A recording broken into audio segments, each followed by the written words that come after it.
Rian sempat termenung sambil memandang video-video rekaman dari CCTV pasar. Ia berhenti pada satu cuplikan ketika seorang ibu melewati palang larangan sambil tersenyum, dada-dada ke kamera. Rian menghela napas panjang, lalu berkata lirih, "Besok aku harus mulai lebih serius, atau aku jadi korban berikutnya."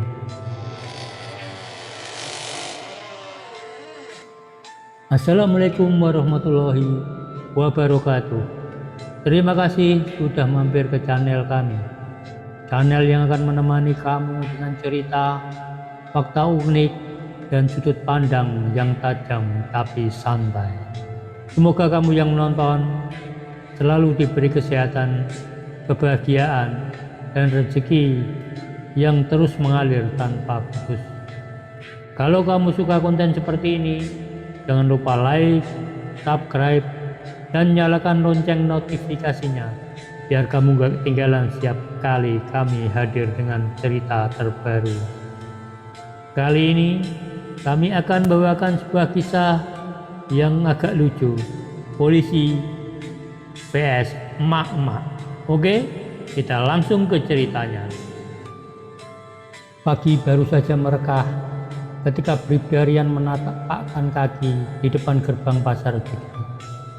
Pasar tradisional paling sibuk di kota kecil tempat ia bertugas. Suara pedagang memanggil pembeli, tawa-tawa kecil ibu-ibu yang menawar harga cabai, dan aroma gorengan panas bercampur keringat membaur jadi satu.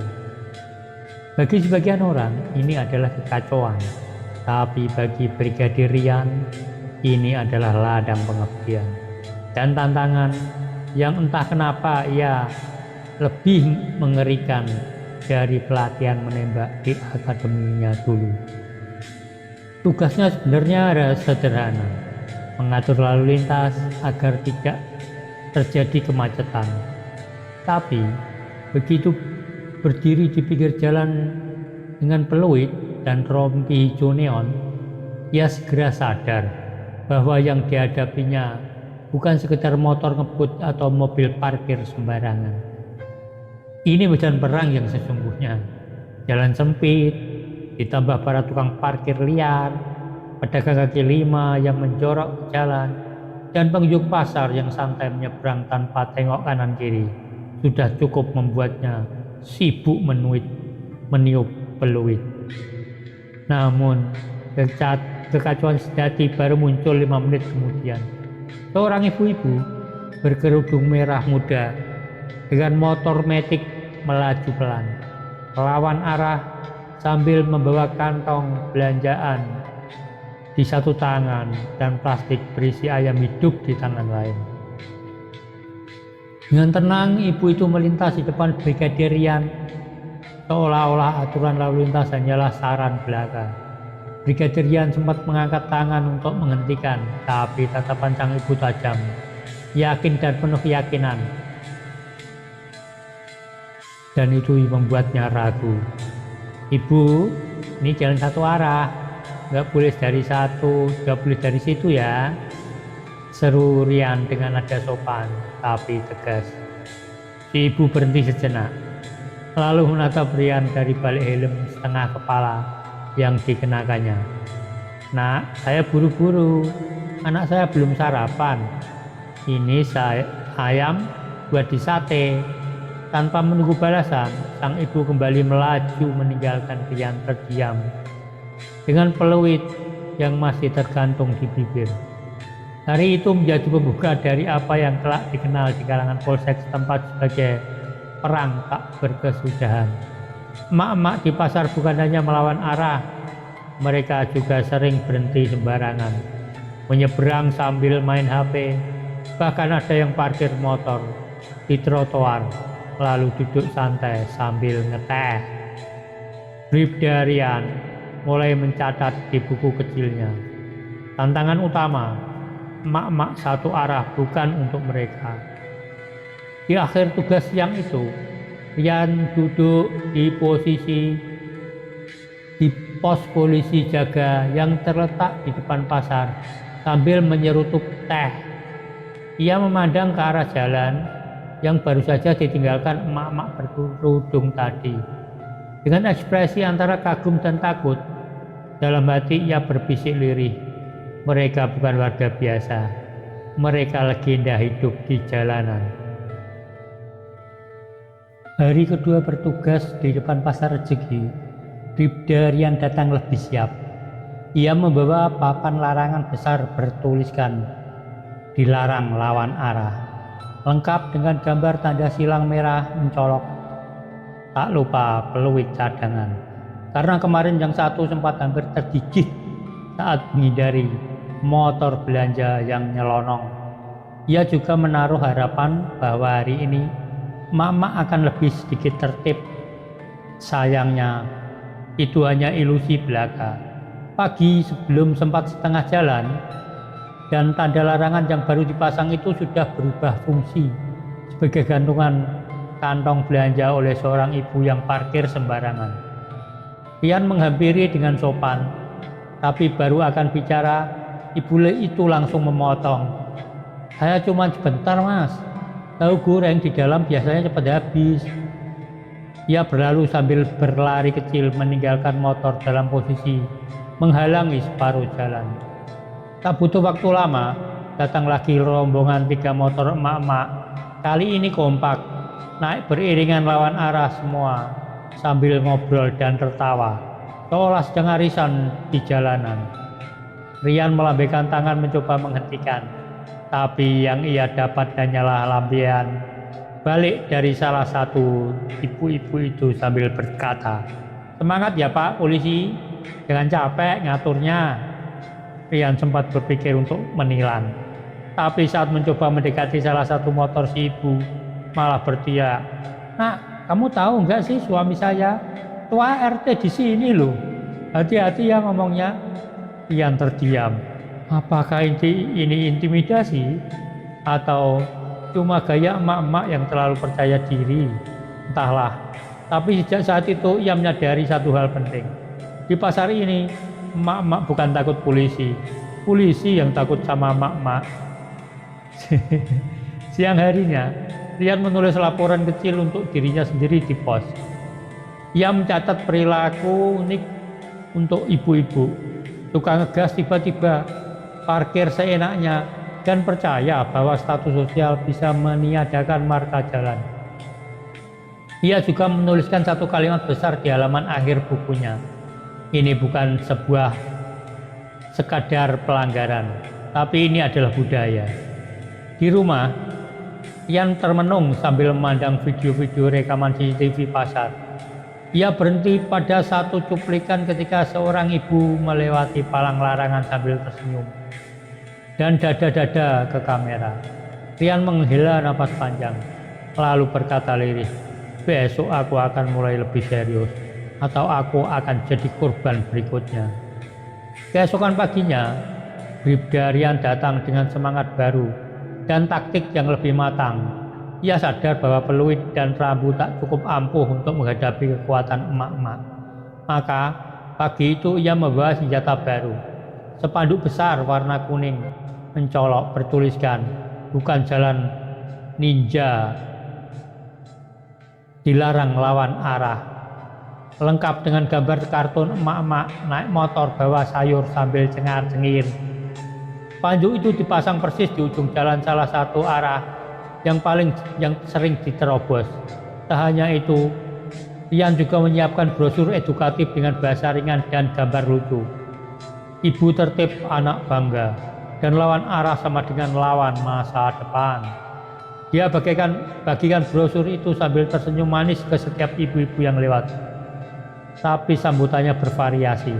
Ada yang tersenyum, ada yang cuek, dan ada juga yang langsung pakai brosurnya berkipas-kipas sambil jalan terus lawan arah. 1 jam, pasar mulai padat. Tantangan sesungguhnya muncul. Emak-emak berkerudung motif semangka melintas pelan lawan arah, melihat spanduk baru, lalu berhenti sejenak. Rian sempat merasa berhasil sampai si ibu turun dari motor, memindahkan spanduk ke samping, lalu lewat seperti biasa. Ini ganggu jalan mas, bahaya, tahu nggak? Katanya sambil tetap melaju. Rian kembali ke pos jaga dengan perasaan campur aduk. Di satu sisi, ia kagum dengan kelincahan logika para ibu-ibu. Di sisi lain, ia ingin menjerit dalam diam. Namun belum sempat ia istirahat, datang lagi seorang ibu-ibu. Kali ini membawa kon pengaman jalan di boncengan belakang motor. Pak polisi, ini kayaknya buat naruh pot bunga, cocok ya. Kabar kegagalan strategi ini akhirnya sampai ke telinga atasan. Siangnya, Pak Kompol Guntur, sosok senior dengan kumis tebal dan wajah serius, mendatangi pos jaga pasar. Ia memandang spanduk yang teronggok di pinggir jalan dan kon yang sudah menghilang, lalu menatap Rian dengan satu alis terangkat. Jadi, kamu kerjain emak-emak ya? Katanya datar. Rian hanya mengangguk pelan. Baiklah, lanjut Kompol Guntur. Kita butuh operasi khusus. Ini sudah masuk darurat buaya.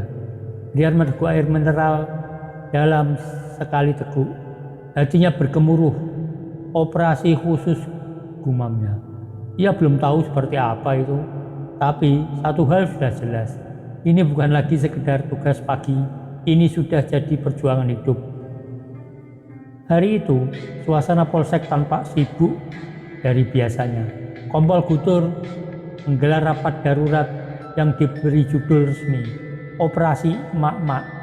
Tertib, semua anggota hadir dari senior sampai polisi magang. Di tengah ruangan, papan tulis penuh coretan strategi, mulai dari patroli bergilir hingga pemasangan pembatasan beton. Tapi, bagian paling menarik adalah peta kecil bertanda merah yang diberi label Yona Emak Bandel. Ini bukan soal hukum lagi, ujar Kompol Guntur dengan penuh wibawa. Ini soal keadilan lalu lintas dan keberlangsungan hidup pengatur jalan. Semua tertawa kecil, kecuali Rian yang duduk paling depan, mencatat dengan tekun. Ia tahu ini momen penting. Mungkin ini akan menjadi titik balik pertarungan panjangnya. Keesokan paginya, pasar mau berubah drastis. Ada barikade portabel, spanduk baru yang lebih besar, dan bahkan polisi berpakaian preman menyamar jadi tukang parkir.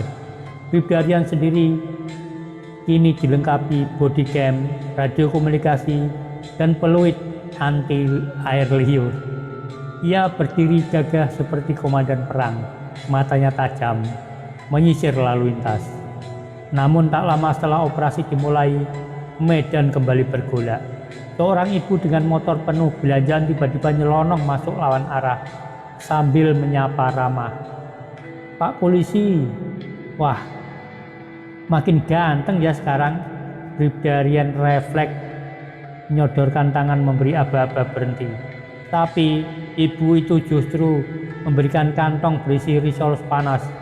Ini buat semangat ya. Barikade mulai dipindah. Spanduk kembali dilipat oleh warga yang merasa terganggu, dan salah satu polisi menyamar justru ketahuan karena terlalu rajin memberi salam. Ibu-ibu malah berkomentar, "Mas, yang ini terlalu manis buat jadi tukang parkir, mukanya pol banget." Kegiatan patroli berubah jadi kegiatan silaturahim. Menjelang siang, Kompol Guntur datang meninjau dan melihat kon yang kemarin dibawa pulang kini muncul kembali. Dipakai jadi tatakan galon di warung dekat pasar. Ia mengusap wajah lelahnya, lalu memandang Rian dengan ekspresi campur aduk. "Kamu yakin bisa menang, Rian?" tanyanya. Rian menatap lurus ke arah jalan dan menjawab pelan, "Saya belum tahu Pak, tapi saya belum mau menyerah. Belum sekarang." Pagi itu seperti biasa, panas, riuh, dan penuh aroma tahu goreng. Bribda Rian kembali berdiri di pos pengamatan dengan semangat yang mulai menipis. Walau operasi emak tertib terus berjalan, hasilnya masih jauh dari kata sukses. Tapi hari ini ada satu hal yang membuat suasana sedikit berbeda. Bu Rohaya muncul, emak legendaris yang konon bisa parkir paralel di tengah jalan sambil video call dan makan kerupuk.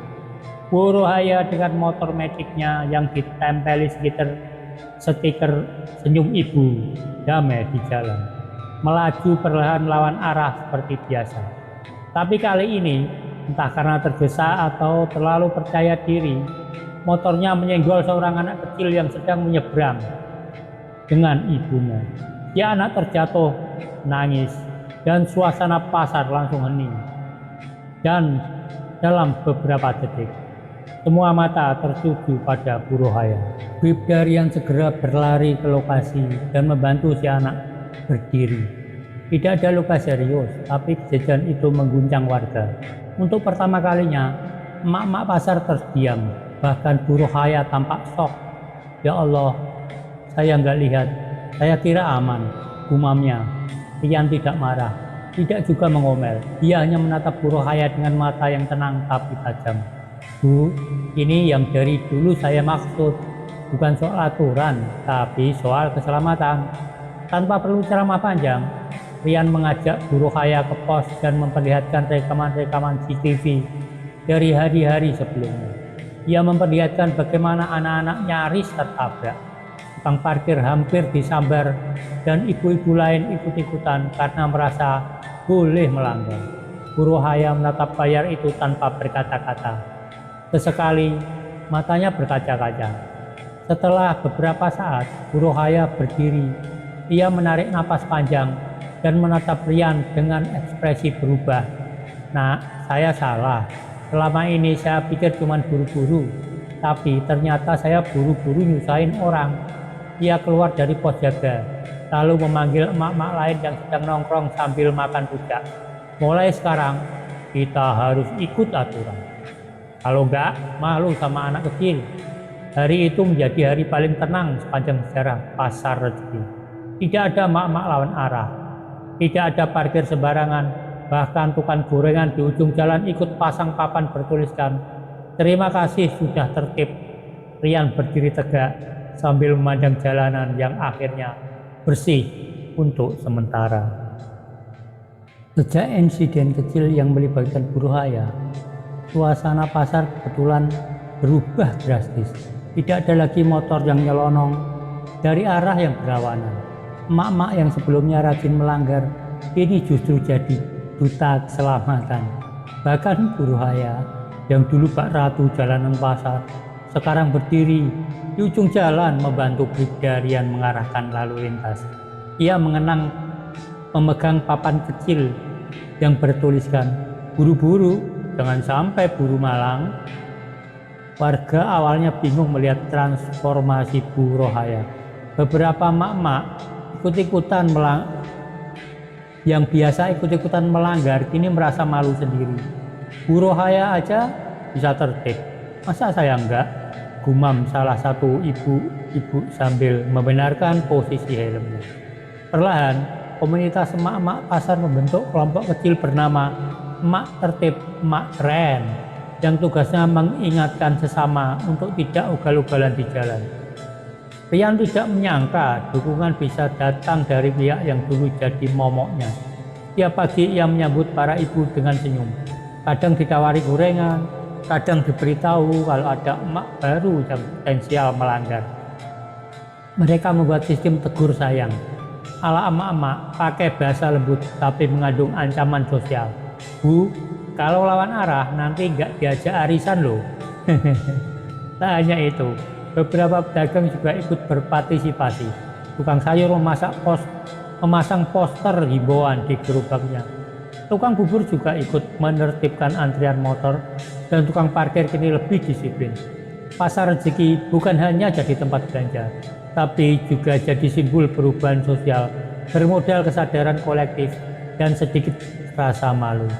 Namun meskipun sebagian besar sudah tertib, selalu ada satu dua yang masih bandel. Tapi ini mereka bukan lagi merasa hebat, melainkan seperti orang nyasar di dunia yang baru sadar aturan. Bahkan ada ibu yang baru pertama ke pasar itu langsung disambut Bu Rohaya. "Mau lawan arah, Bu?" nanti motor ibu saya pajang di Facebook ya. Bribda Rian mulai bisa bernapas lega. Pekerjaan yang dulu membuatnya frustasi kini terasa lebih ringan. Tapi di sudut hatinya ia tahu terlalu tenang itu mencurigakan, karena di pasar ini ketertiban adalah hal yang rapuh. Dan biasanya kalau emak-emak sudah tenang, tinggal tunggu bapak-bapak yang bikin ulah. Ketertiban yang mulai terjaga di pasar rezeki ternyata menarik perhatian kelompok lain, yaitu bapak-bapak. Bapak-bapak pensiunan yang sering nongkrong di warung kopi pinggir pasar. Mereka merasa tersaingi oleh kepopuleran emak-emak yang kini jadi panutan tertib lalu lintas.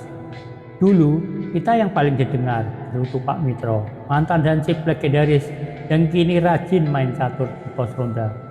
Suatu pagi, tanpa beritahuan, bapak-bapak ini muncul di jalan pasar mengenakan pakaian hitam-hitam yang kayak polisi itu, yang mereka membuat satuan yang diberikan judul Satvet alias Satuan Ketertiban Veteran.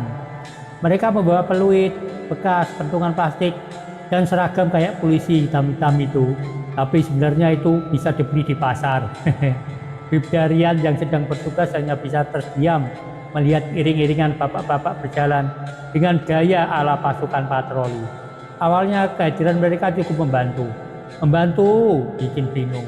Mereka memberi aba-aba yang bertentangan dengan arahan Rian. Seorang bapak-bapak menyuruh motor belok kiri, sementara Rian mengarahkan ke kanan. Akibatnya emak-emak jadi bingung sendiri dan akhirnya berhenti di tengah jalan sambil curhat. Saya ikutin siapa nih? Polisi resmi atau polisi rasa pensiun? Masalah makin besar ketika Pak Minto memutuskan menyetop mobil sayur karena terlalu pelan. Ia berdiri di depan mobil dengan tangan bersilang lalu berkata, ini jalan umum, bukan taman kota. Gerak bang, si sopir hanya bisa geleng-geleng kepala. Sementara pedagang sayur di belakang, kami mulai ribut karena dagangan mereka jadi telat masuk pasar. Melihat kekacauan ini, Bribda Rian akhirnya mendekati para satvet dan mengajak bicara baik-baik. Bapak-bapak, kami apresiasi semangatnya, tapi boleh nggak kita kerja bareng? Bukan kerja sendiri-sendiri. Pak Minto sempat ngotot. Tapi setelah diajak ngopi gratis oleh Bu Rohaya dengan iming-iming nasi uduk, akhirnya luluh. Oke deh, kita bantu kalau dibutuhkan aja. Akhir hari itu, Bribda Rian menambahkan satu catatan baru di bukunya. Emak-emak bisa diatur dengan dialog. Bapak-bapak bisa diatur dengan sarapan gratis. Ia tahu ini bukan akhir dari perjuangan. Tapi sekarang ia punya pasukan yang aneh, campur aduk dan penuh gaya. Tapi di balik semua kekacauan itu ada semangat kebersamaan yang tumbuh tanpa direncanakan. Hari ini pasar itu cerah, dan untuk pertama kalinya sejak Rian bertugas, lalu lintas benar-benar lancar. Emak-emak datang dengan helm terpasang benar, motor melaju sesuai arah, dan bahkan ada yang berhenti dengan sempurna di zebra cross. Bribda Rian berdiri dengan tangan di belakang, memandang lalu lintas seperti seorang jenderal memandangi pasukannya yang tertib. Bu Rohaya kini jadi tokoh utama. Dengan rompi kuning cerah bertuliskan Mak Pelopor Tertib, ia mengatur motor sambil senyum-senyum, menyapa tukang sayur dan sesekali menegur sopan. Bu, sandal jepit buat nyantai, bukan buat ngebut. Bapak-bapak satpet pun ikut berperan di pinggir jalan. Tapi kali ini hanya sebagai pengarah parkir resmi. Dibayar pakai kopi dan gorengan. Suasana pasar jadi seperti parade rakyat kecil yang tertib tapi tetap meriah. Di pos jaga, Rian menerima kunjungan mendadak dari Kapolres. Dengan seragam lengkap dan wajah datar, Kapolres mengelilingi pasar sambil memeriksa situasi. Beberapa emak-emak langsung tegap berdiri seperti anak sekolah melihat kepala sekolah yang baru masuk kelas. Usai berkeliling, Kapolres menepuk bahu Rian dan berkata, saya nggak percaya laporan kamu, tapi ternyata kamu berhasil. Bahkan terlalu berhasil, ini luar biasa. Sebagai bentuk penghargaan, Kapolres mengadakan acara kecil di depan pasar. Ada panggung, ada spanduk bertuliskan Pasar Rezeki Tertib, Indonesia Hebat. Dan tentu saja ada lomba berjalan kaki tanpa melanggar aturan yang diikuti para emak-emak. Bu Rohaya keluar sebagai juara 1. Sementara Bu Siti yang sempat nyasar ke jalur becak dapat hadiah hiburan berupa helm pink bergambar Hello Kitty. Sementara acara bubar, Rian naik ke panggung dan memberi pidato singkat. Saya datang ke sini dengan niat menegakkan aturan, tapi ternyata yang saya pelajari adalah aturan hanya bisa jalan kalau ada yang ngajak bareng-bareng. Semua tepuk tangan, bahkan Pak Minto berteriak, "Hidup anak muda, tapi jangan lupa kopi." Hari itu ditutup dengan tawa, selfie, dan nasi uduk bersama. Jalanan kembali normal, tapi kali ini normal yang baru, tertib, hidup, dan penuh rasa saling jaga. Bribda Rian duduk di pos menatap jalan dengan senyum kecil. Di buku catatannya ia menulis kalimat terakhir. Kadang untuk mengatur lalu lintas, kita tidak perlu mengatur hati. Dan emak-emak ternyata punya kunci utama. Tamat. Kalau kamu punya pendapat, ide, atau pengalaman yang terkait, baik langsung maupun tidak langsung, tulis saja komentar Anda di kolom komentar. Terima kasih sudah menonton sampai akhir. Sampai jumpa di video selanjutnya. Wassalamualaikum warahmatullahi wabarakatuh.